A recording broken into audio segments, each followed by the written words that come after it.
First of all, before I forget, happy Endangered Species Day. It was actually Friday, but you know, we're within a week. I think it's safe. It's also the 50th anniversary of the Endangered Species Act. So that's kind of impressive. I'll talk a little bit about that in my talk. When David asked me to do this talk, I had kind of two immediate reactions. That's my daughter. She's here for support.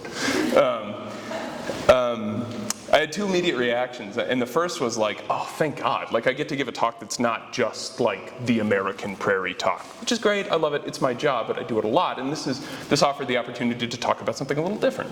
And my second reaction was, I don't really care about the Endangered Species Act. And I'm not trying to be contrarian. I'll go into this, why this is, throughout my talk, and why I think there might be, at least from an ecologist perspective, a better or a different thing to care about. But first, credit where credit's due. I did a little bit of research. I was like, okay, in fairness, I should have a better understanding of the ESA the Endangered Species Act, before I just go up there and throw it under the bus.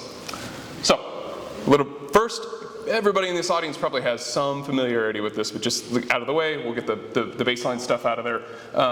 Endangered species are largely protected under the Endangered Species Act, which was passed in 1973 by a bipartisan Congress under Richard Nixon, of all presidents, and it is specifically designed to protect species from going extinct, disappearing off of the face of the planet. It is widely considered to be a gold standard for conservation legislation, and it boasts a 99% success rate, which is to say 99% of the species on the endangered species list are still with us today, at least in nominal populations. There's only 1% of listed species have gone extinct since the inception of the Endangered Species Act. And interestingly, I think this gets glossed over a lot, but like, it is designed to not be a place where species go to live forever. Once they have recovered, species come back off of the endangered species list, or at least that's the way it's supposed to work. It's supposed to afford the protections to recover the populations of said species so that they no longer need the protections of the Endangered Species Act. And I was like, well, we have to talk about an endangered species success story. And the bald eagle is the one that, like, I learned. I think a lot of people recognize this as like the example of what the ESA can do, right? When the bird got listed, there was something like 400 breeding pairs, despite being like the symbol of the nation. And now there's 10,000 breeding pairs, I think, of bald eagles. I mean, it is a tremendous success by any metric.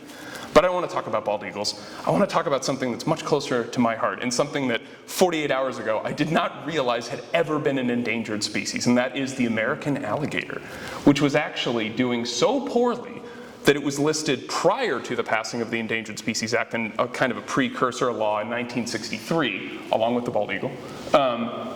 And because the species was in serious threat of becoming extinct throughout its entire range, so the kind of northern Caribbean, all the Gulf Coast states, it was fully recovered by 1987.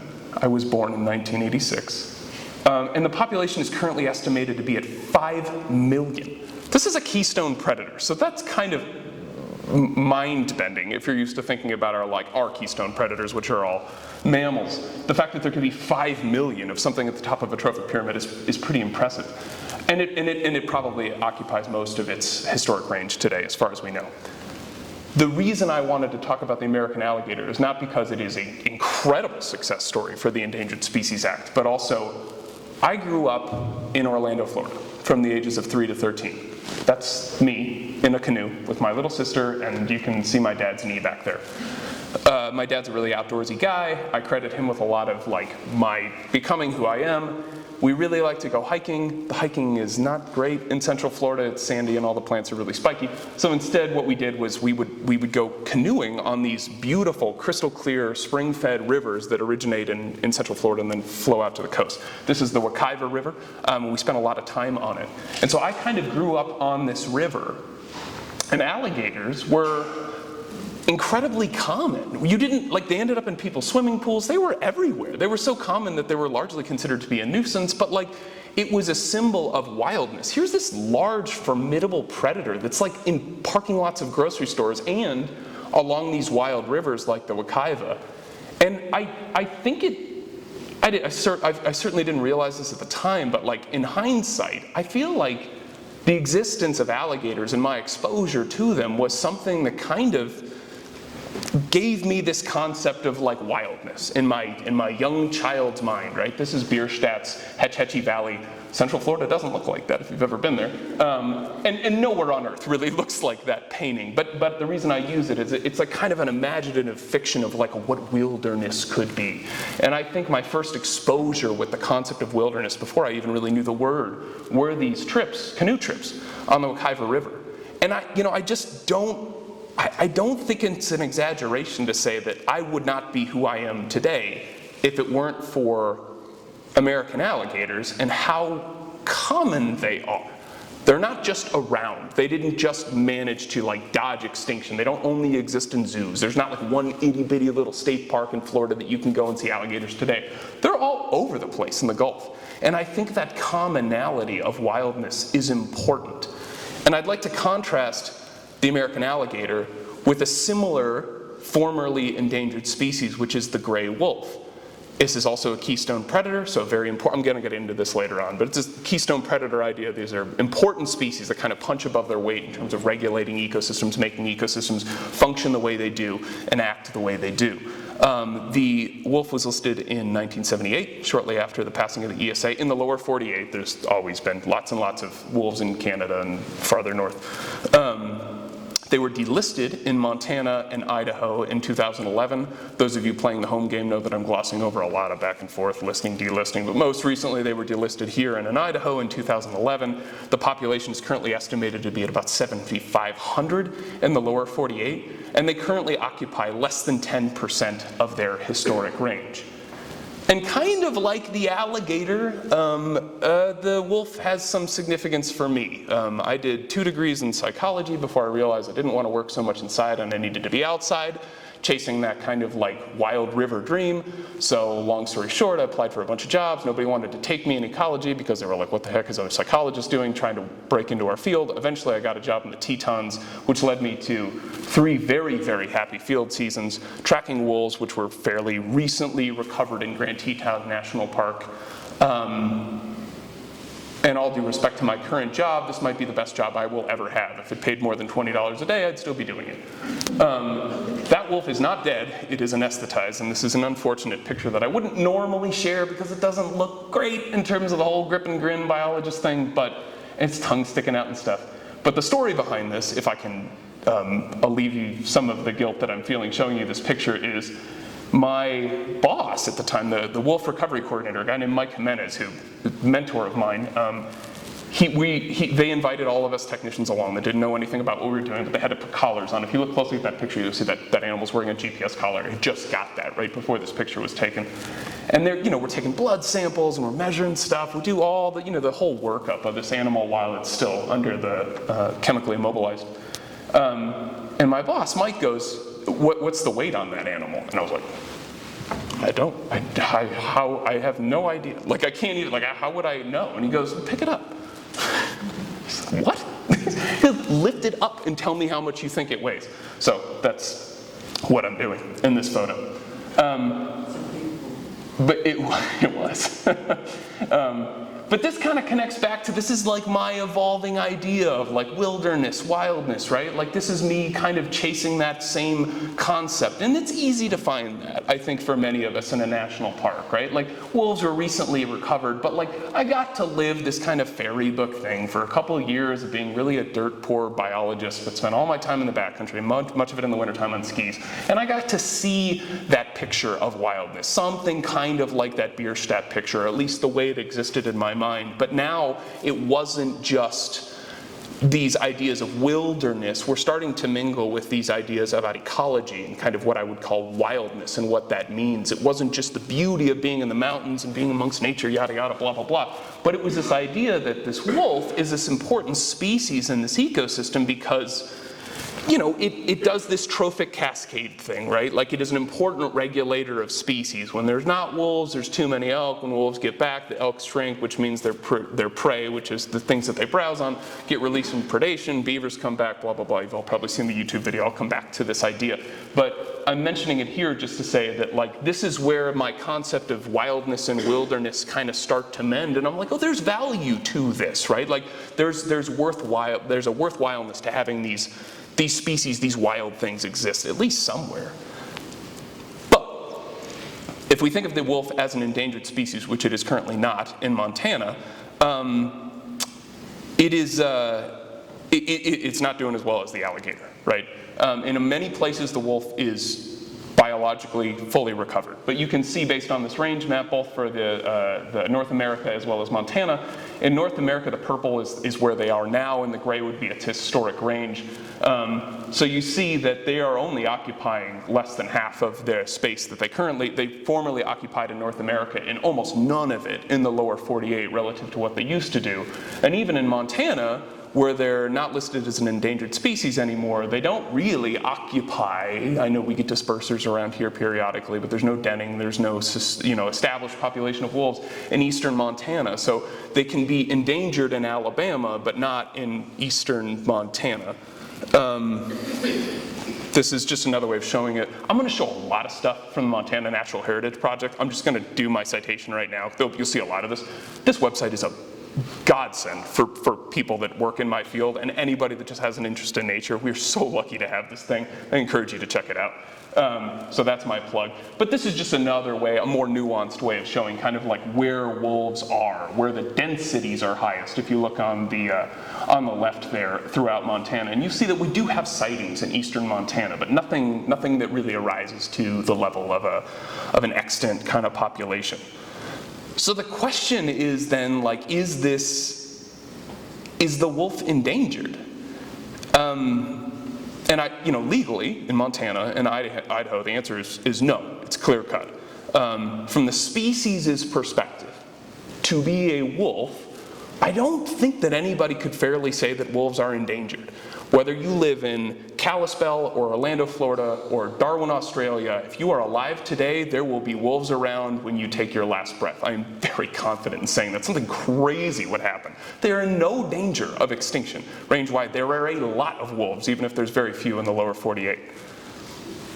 But from the grasslands perspective, which is that red oval that you see there on the map, if we look at it from an ecosystem's perspective, there are wolves in mountains, there's wolves in the boreal forest. There are virtually no wolves in the grasslands. So from the wolf's perspective, it's probably not in danger, but if you are a grassland ecosystem, you are completely devoid of your top keystone predator that's supposed to do this regulation. So that, I think, begs the question of what does it mean to be endangered?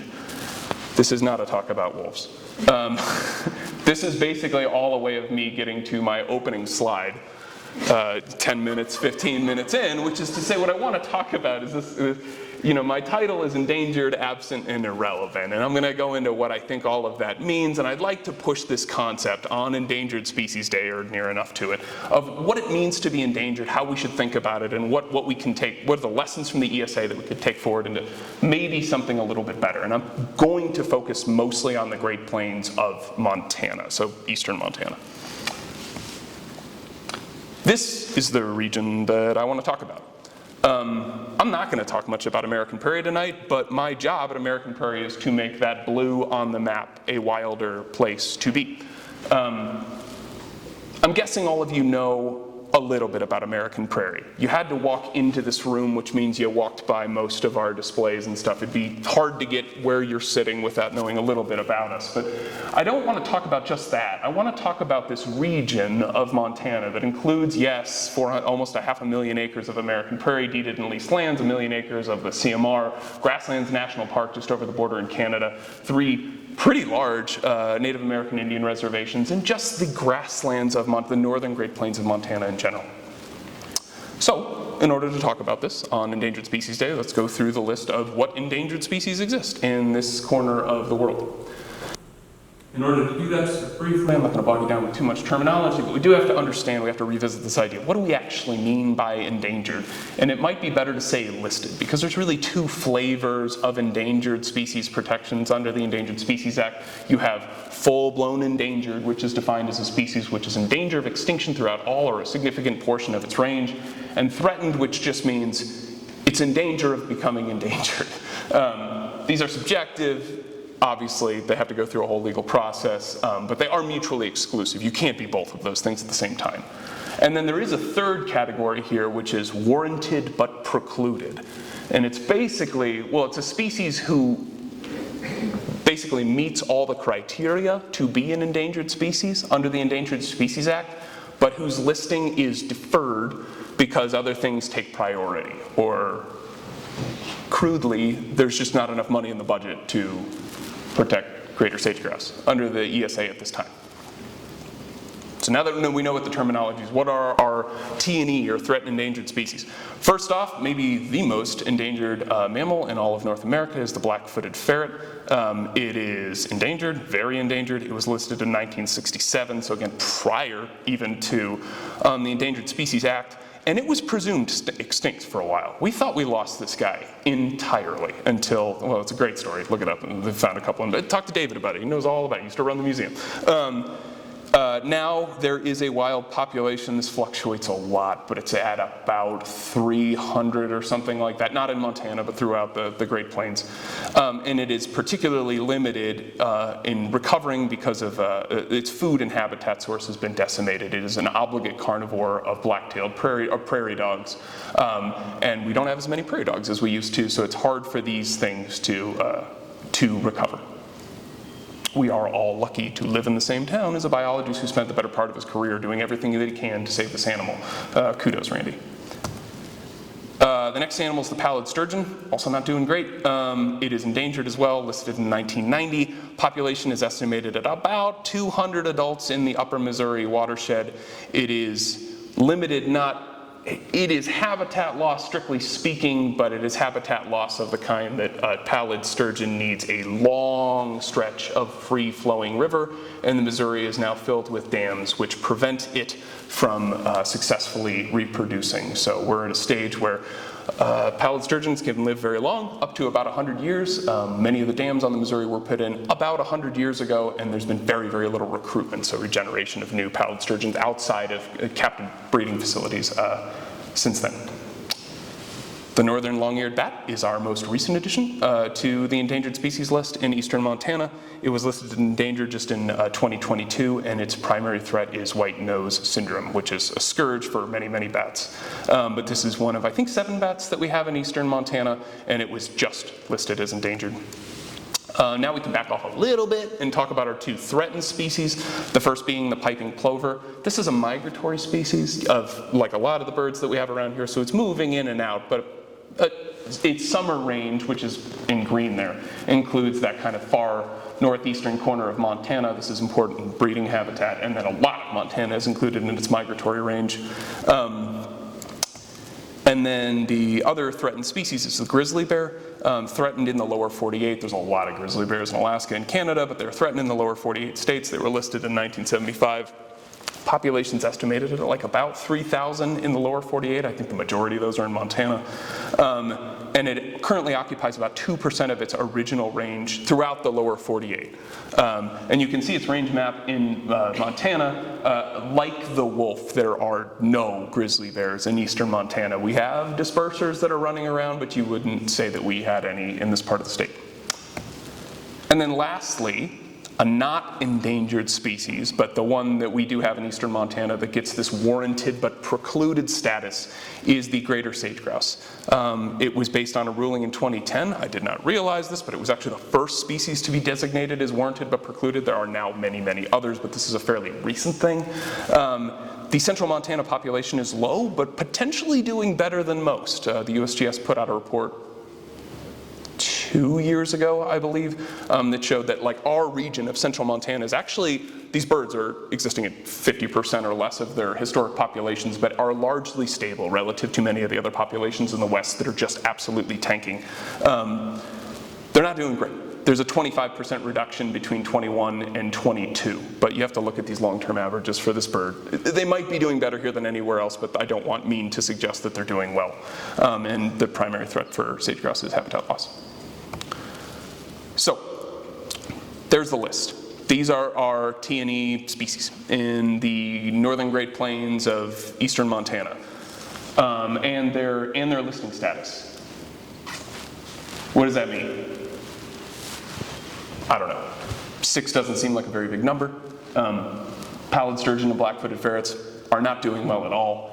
Grizzly bears are doing okay in a lot of places, they just don't exist here. Sage-grouse might be doing better here than other places. I don't know, what do you make of all of this if you're an ecologist? Like what I guess it's good for these species because these wouldn't exist. Some of these wouldn't exist at all without endangered species protections. Particularly, I think the black-footed ferret is the perfect example of this. But beyond that, what does it say about the region that we live in, about eastern Montana? So what, I guess, is my question. And again, I don't want to be overly harsh against the legislation that allowed me to grow up with alligators in my backyard, but the ESA, the Endangered Species Act, protects species from disappearing off of the face of the planet. But by the time that they are reaching that status, it's too late for us to care about them. They are ecologically dead, long dead ecologically in many cases. They're irrelevant, they're ghosts, they're museum relics in many cases. I think you could make a straight-faced argument that were the case. Sometimes it can be brought back. Alligators, bald eagles, we've seen success stories with the ESA, but my point is not that the ESA is bad, but that it's the wrong time to start worrying about an animal when it is on the brink of disappearing from the face of the planet. You waited too long to care about that species.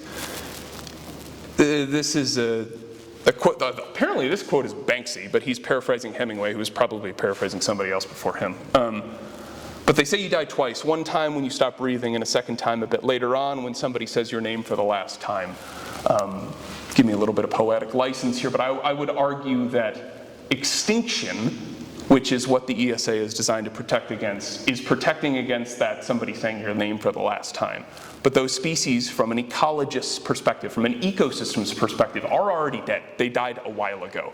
They are essentially memories that linger on, which we have the potential to recover, but they are not doing anything from a functional ecological perspective.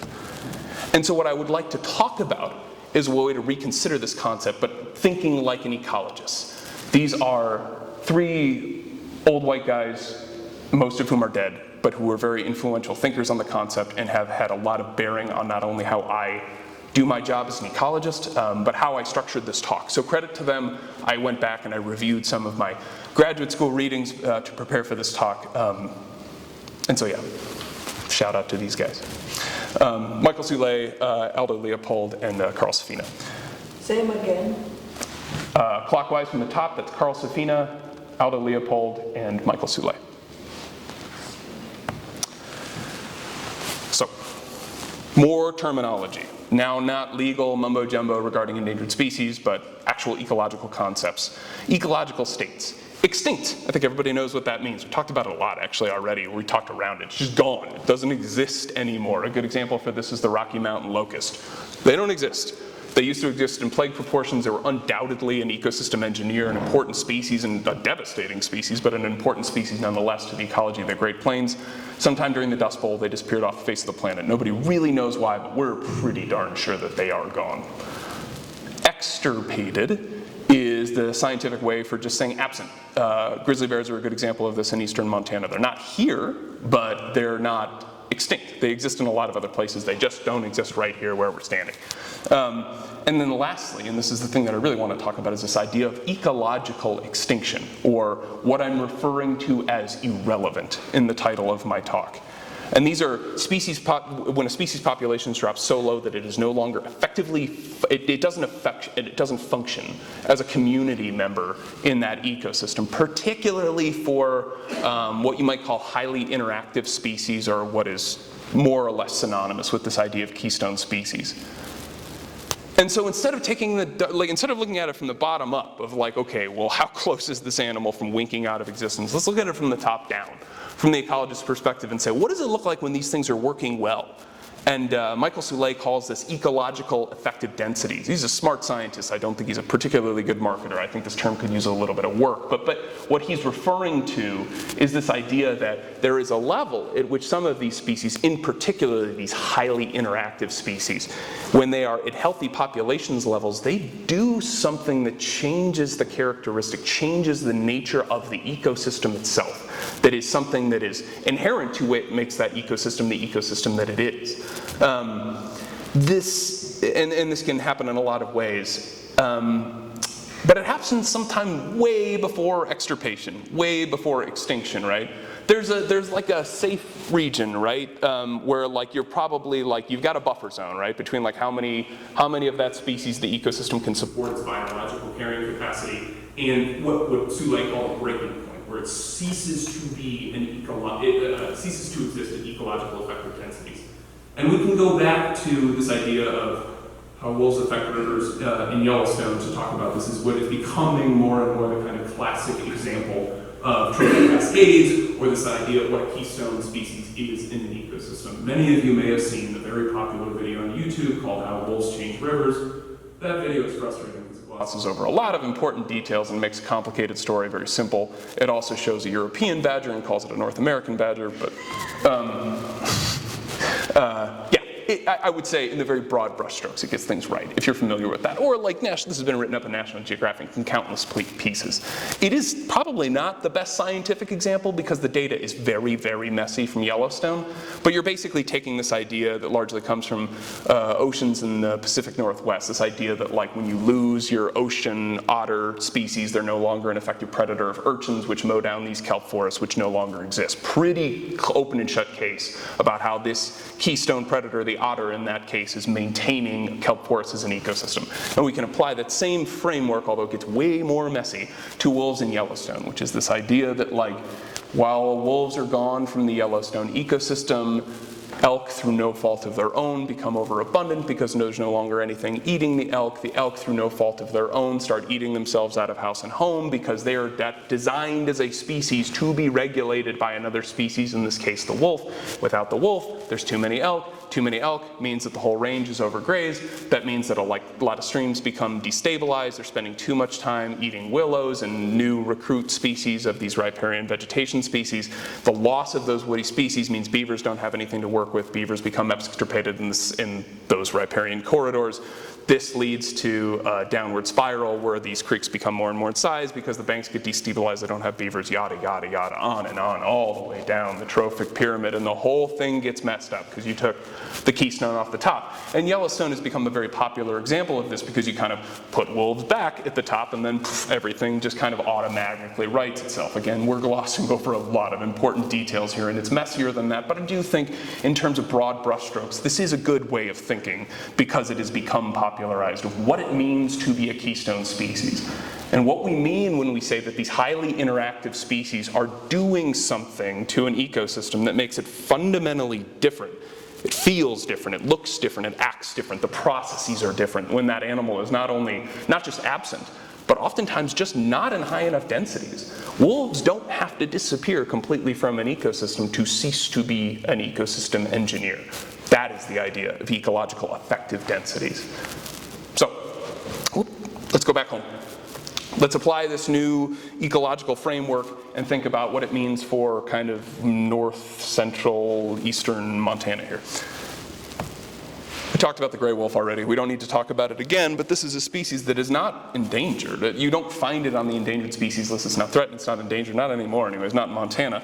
But it is a keystone species. We just talked about why that's true. In Yellowstone, our terrain looks different, but ecologically, they theoretically, probably, almost certainly, perform the same function in the plains as they did in the mountains. They're not here to do that right now. The plains bison, and you're all like, oh my gosh, I went to an American Prairie talk and it took 35 minutes for somebody to bring up bison. Bison are maybe the most important species in this ecosystem in terms of being an ecosystem engineer, and they are, even though there are a lot of bison in this country, there's 20,000 or something like that in conservation herds and like 400,000 animals, more than that in commercial herds, but they're all behind fences. And in terms of the occupancy that they take up on the range, it is a very, very small fragment of their historic range. And this is a significant loss because not just because there's not bison, not just because of the national mammal or whatever, but because bison are an ecosystem engineer kind of multiple times over. They do all kinds of interesting stuff that makes ecosystems different, that makes the plains different. And the kind of classic example of this is bison, when they're allowed to be bison and they're not behind a fence, kind of graze and they're in big enough populations. We don't know exactly what the boundaries are, but we know that at some level, at some population density, at some ability for them to kind of do herd, stochastic, random movements like they're supposed to, they mow the prairie in a kind of random way, which is to say that in any given year, in any given spot, the bison would like graze something at a kind of a median level where you can imagine them just kind of walking through at a slow pace. There'd be areas that you miss completely for years on end where you have kind of rank, ungrazed grass at certain times, and then there's other areas that would get hit very, very hard, would qualify as kind of overgrazed by our conventional standards. But none of these things would be static. That is kind of a patchwork quilt or a mosaic that would change year on year. What was overgrazed for 10 years might be undergrazed for the next 15 or something like that. They're moving in a way that allows these things to fluctuate. And that is just bison being bison. But that's important because when you get those different, and it's not three distinct categories, right? Obviously, this is a continuum of level of grazedness. When we look at something like grassland birds, there's other species that are affected by this, but grassland birds have become the kind of textbook example. We see that, in the absence of bison and with cattle largely taking the place of bison ecologically on most of the Great Plains, that kind of take half, leave half model of like even grazed. If you're one of those birds that likes that medium grazed grass, you're probably doing okay. None of the grassland birds are doing well, but those ones are doing better than most. If you are a grassland bird that prefers that kind of like really, really intensive grazing, or the opposite, ungrazed for years on end, you are probably doing very poorly. And it is true that on average, grassland birds are doing the worst of all of the of all of the bird species on the planet, with something more than 50% reductions since 1970. You can't lay all of that on the absence of bison, but you can lay a lot of that on the absence of bison. There's other stuff. I said they're an ecosystem engineer multiple times over. I'm not even going to go into it, but like bison wallow, which cattle dump that creates these semi-permanent depressions on the landscape that are important. They do well to provide, these little ephemeral wetlands that are important breeding grounds for a lot of invertebrates. Now they're doing work that's based on a bunch of stuff with whales and some stuff with wildebeest. And I think it's probably true for bison as well, which is this idea of animating the carbon cycle, that just like bison acting at ecological effective densities are actually helping to kickstart the carbon cycle, the natural carbon cycle, in a way that allows the prairies to store even more carbon than they otherwise did. This is kind of breaking science. Take this with a grain of salt, but so far looks pretty good. So you've got the species that, again, is an ecosystem engineer multiple times over, functionally extinct. Ecologically, it's dead, even though you can see them at the other end of Lewistown and you can see them at American Prairie. They don't exist as ecosystem engineers almost anywhere. You could probably make a case for Yellowstone. Next on the list is the black-tailed prairie dog, the kind of unsung ecosystem engineer of the prairies in my mind. Their range, as you can see, still looks pretty good, right? We don't find the species in the mountains, and right there on the map, most of the plains is purple, that's good, right? Well, their densities are incredibly lower than they would have been historically. We're looking at something we don't know for sure, but prairie dogs may have numbered in the billions pre-contact. And we've seen something like a 95% decrease in the amount of prairie dogs that exist in the last, 150, 200 years. Prairie dogs is an ecosystem engineer, both as a food source, but also as an animal that creates burrows on the landscape where no burrows would exist otherwise, supports something like 150 other species that rely on prairie dogs to exist in some, either entirely like the black-footed ferret, or in part, like something like a ferruginous hawk. Or a burrowing owl is a good example, right? Cute little bird, lives underground, not really capable of digging its own holes, it's stealing them from prairie dogs. Highly susceptible to an introduced disease, that's plague, and they're also threatened by unregulated hunting, at least in the state. They are a highly interactive species, to go back to that term, right? I just mentioned, I'm not gonna don't worry, I'm not gonna try and explain that whole graph to you. The point is to show that they interact with many, many other species that rely on the prairie dog. And if you take prairie dogs out of the ecosystem, or more importantly, because we don't need to think of this as a binary thing, right? If you just turn the volume down, if you drop that population of prairie dogs enough, things start to fall apart. Things start to not work as well. And that's certainly what we've seen in the prairie dog ecosystem. By the way, if you like this graph, it actually exists in one of our exhibits. Thanks, Anna Davidson. The American beaver. This one's interesting, right? Because you're like, Danny, beavers are not endangered. There are a lot of beavers. They're running around all over the place. I mean, look at that map, right? There's not according to the Montana Natural Heritage Project, there's not a spot in Montana that beaver don't exist. And if we showed the whole North America, you'd see a very similar map. And it's true that beaver are a very important ecosystem engineer. They're the ecosystem engineer most people are most familiar with, right? And they're around. They're doing a lot better than they used to be doing. They were trapped in near extinction, but they've largely recovered, mostly on their own. But they're currently present throughout much of their historic range, but they're far less abundant. And that is because, yes, beaver will repair and help maintain and manage healthy river systems, creeks, I should say. But at some point of degradation, you have a bit of a chicken and an egg problem, right? We can't go to many of our prairie streams and simply drop off a beaver and expect them to fix everything. There's nothing for them to build a home out of. There's nothing for them to eat. Many of these prairie streams have grasses growing right up to the edge. So if you just look at healthy riparian areas and you say, are there beaver in those healthy riparian areas? The answer is probably yes. What you're doing is you're ignoring all of the stuff that used to be good beaver habitat but hasn't been beaver habitat in 100 years because the loss of beaver and a couple other things made it no longer beaver habitat.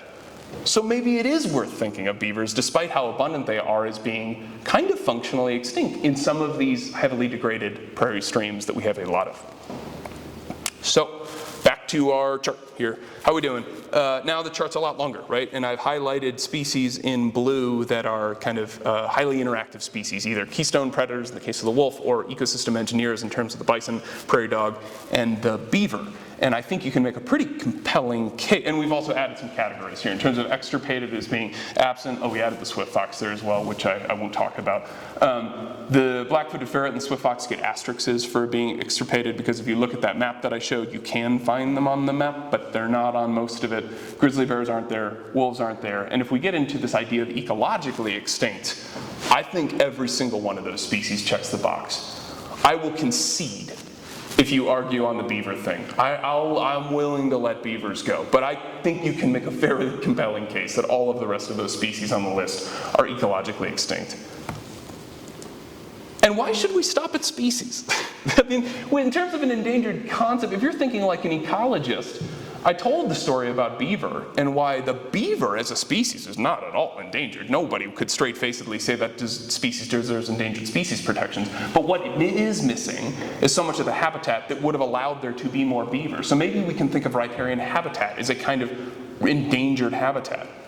What about a non-species, a non-living actor that is incredibly important to the way that grasslands function, which is fire, which has been almost completely extirpated. There are wildfires that start, but in most places they are put out immediately. And I'm not saying we should allow wildfires to burn everywhere, but fire is an important player in this ecosystem, and it is functionally extinct, I think you would have to admit, if pressed. And why not, if we're doing it, expand this concept to whole ecosystems? Are the grasslands themselves endangered? And frankly, I find this a more interesting question than whether or not certain species are endangered or not. This is the kind of endangered that I think I care about. Grasslands, temperate grasslands, are one of the least protected and most imperiled biomes on the entire planet, not just here in Montana, not in the lower 48, not in the continental United States, across the globe. And there's a number of reasons for this. See other talks by me and my colleagues that will explain why this is, but that is concerning. I would argue that's more concerning than the loss or the potential loss of any one species. You have grasslands are not at scale, at a global scale, are oftentimes not functioning the way that that ecosystem can function when it is wild. There are 4 grasslands on the planet that are large enough and still intact enough to even warrant consideration for restoration at scale. It means like they're big enough and they're large enough swaths of it that are untilled that, at least according to the IUCN and some other groups, those are places where you could do work. The ecosystem's not so far gone that it can't be saved. Again, at scale, not as an example, but as something that is kind of a fully functioning ecosystem. And that brings us back to this map again. This is right smack dab in the middle of what's called the Northern Great Plains there, light green, identified as one of the 4 plains where you can actually do wholesale, large-scale ecological conservation, let's call it. So, that's here. That's today. That's the PN, for those of you familiar with it. It's beautiful. It's a lovely place. It is a place that many people find solace. You can find wildness in many ways that still looks the part Of a Charlie Russell painting. Except, it is distinctly not a wild place. I don't think anybody could make that claim. I don't think it needs saving. I think it needs rewilding. I think what's missing from this ecosystem that can make it this really interesting example, a kind of an American Serengeti, is the wildlife. And this is what you're after, right?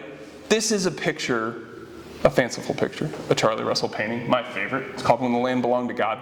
This is probably not a real spot, but it is very similar to a real spot. You can see square view, in the background there. This is almost the same spot as this. This is looking from the south, that's the Missouri, so we're on the south side of the Missouri looking to the north, to the northeast. This would be on the north side of the Missouri looking back to the south.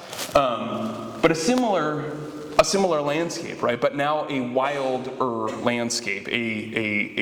Obviously, when this was painted, it didn't need rewilding. It was still wild at the time. Or Charlie could remember a time when it was wild, at least in his mind, and he's trying to create a facsimile of that. And I think this is what it could look like again. In many ways, similar to what we know it as today, just defragmented, so with fewer fences dotting the landscape. Untilled, hopefully remaining untilled, because once you till a grassland up, it's hard to fix that.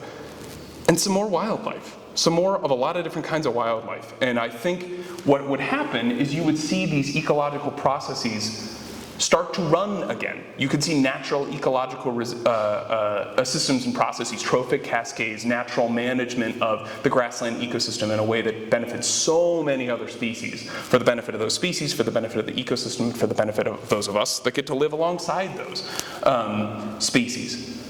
More wildlife is, I think, largely what it would take to get to a point where we could see those processes taken over again. And then you get things like more resilient ecosystems, more biodiverse places, more heterogeneous places, so places that have that diversity, that mosaic that is managed by a combination of bison and prairie dogs and fire.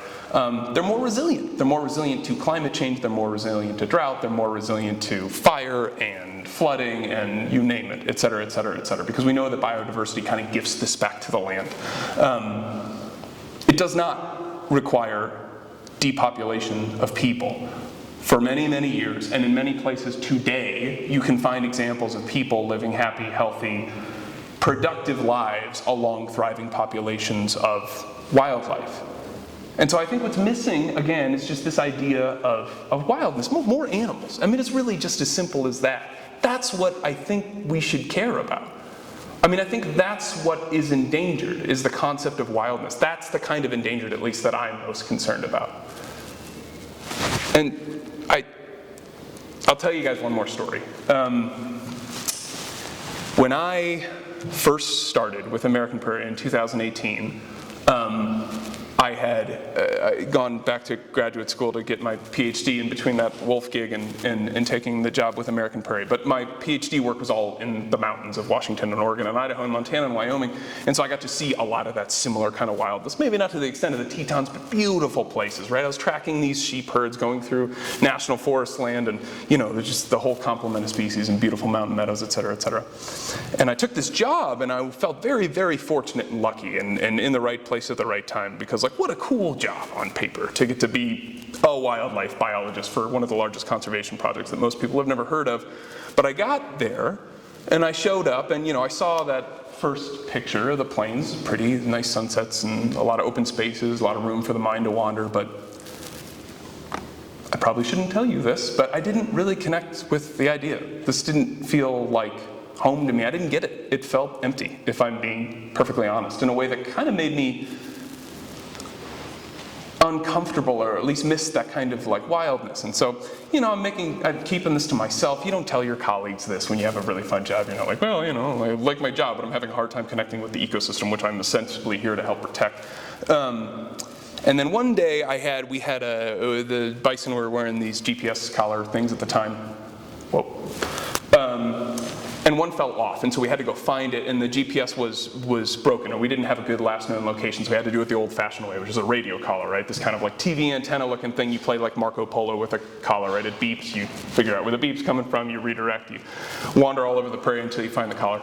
And it was the end of the winter of 2018. Those of you remember, was a lot of snow. So I was actually doing this on a snowmobile, if you can imagine, because there was enough snow there to do it then.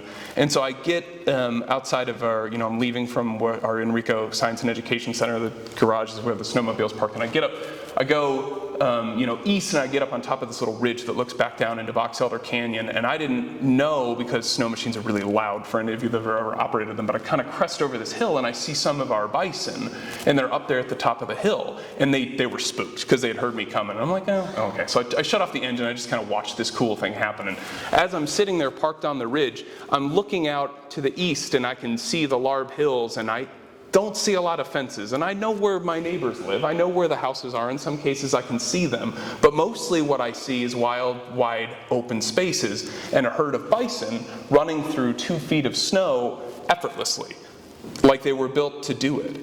And for the first time, but not the last time, since I've had this job, I saw my version of this, which was like an image of wildness and what the system could be, an idea of like what, and that image has what's kept me going and connected and very, very passionate about the rewilding of this ecosystem ever since. I think we'll leave it there, and I'm very happy to take any questions if you have them.